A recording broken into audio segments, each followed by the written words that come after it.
वो सिर्फ लैटवेरिया का रूलर नहीं है, सिर्फ एक जीनियस इन्वेंटर नहीं, सिर्फ एक मास्टर सॉर्सरर नहीं।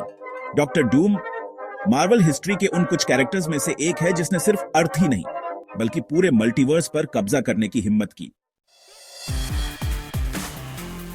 Victor Von Doom, scientist, sorcerer और सुप्रीम इगोटिस्ट। लैटवेरिया में पला बढ़ा और साइंस और डार्क मैजिक दोनों में ट्रेंड डूम टोनी स्टार्क की इंटेलिजेंस और डॉक्टर स्ट्रेंज की मिस्टिकल पावर का एक रेयर फ्यूजन है। लेकिन जो चीज उसे ज्यादा डेंजरस बनाती है वो है उसकी विल। उसे लगता है कि दुनिया उसके कंट्रोल में बेहतर होगी और कभी कभी वो गलत भी नहीं होता।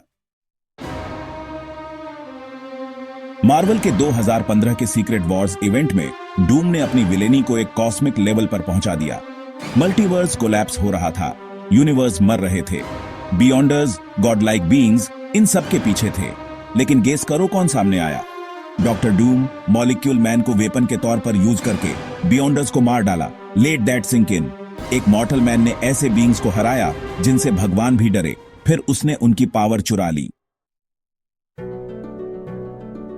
बियॉन्डर्स की पावर से डूम ने रियलिटी को रिकंस्ट्रक्ट किया। उसने बैटल वर्ल्ड बनाया, एक पैचवर्क प्लैनेट जो डिस्ट्रॉय हो चुके यूनिवर्स के टुकड़ों से बना था। और उसके सेंटर में गॉड एम्परर डूम, पूजे जाने वाले, डरे जाने वाले, अनटचेबल। लेकिन तुम्हें पता है यह काफी नहीं था।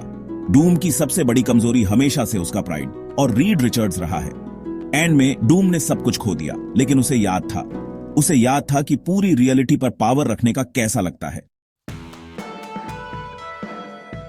पोस्ट सीक्रेट वॉर्स डूम का ऑब्सेशन बदल गया।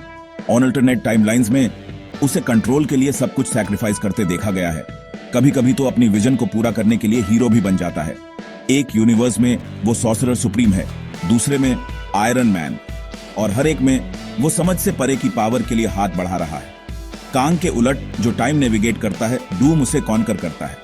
वो मल्टीवर्सल लॉज को चेस पीसेज की तरह मैनिपुलेट करता है। उसका गोल उसके रूल के तहत एक स्टेबल यूनिवर्स जहां फरी विल को ऑनर्डर से बदल दिया जाए। ये सिर्फ बुराई के लिए बुराई नहीं है, ये डूम का साल्वेशन का ट्विस्टेड वर्जन है। फैंटास्टिक फोर और एवेंजर्स सीक्रेट वॉर्स के आने के साथ मार्वल स्टूडियोज हिंट दे रहा है कि डूम अगला थानोस लेवल थ्रेट हो सकता है। लेकिन मेक नो मिस्टेक, वो इससे भी बुरा है। डूम सिर्फ डिस्ट्रॉय नहीं करना चाहता, वो सब कुछ रीबिल्ड करना चाहता है अपनी इमेज में। डॉक्टर डूम सिर्फ मार्वल का सबसे डेंजरस विलेन नहीं है, वो एक भगवान है जिसे इंसान होना याद है, और यही उसे मल्टीवर्स का अब तक का सबसे टेरिफाइंग थ्रेट बनाता है। अगर आपको यह डीप डाइव पसंद आया तो लाइक बटन दबाओ, ज्यादा मार्वल लोर के लिए सब्सक्राइब करो और मुझे कमेंट्स में बताओ, क्या डूम मल्टीवर्स सागा का सच्चा बिग बैड होगा?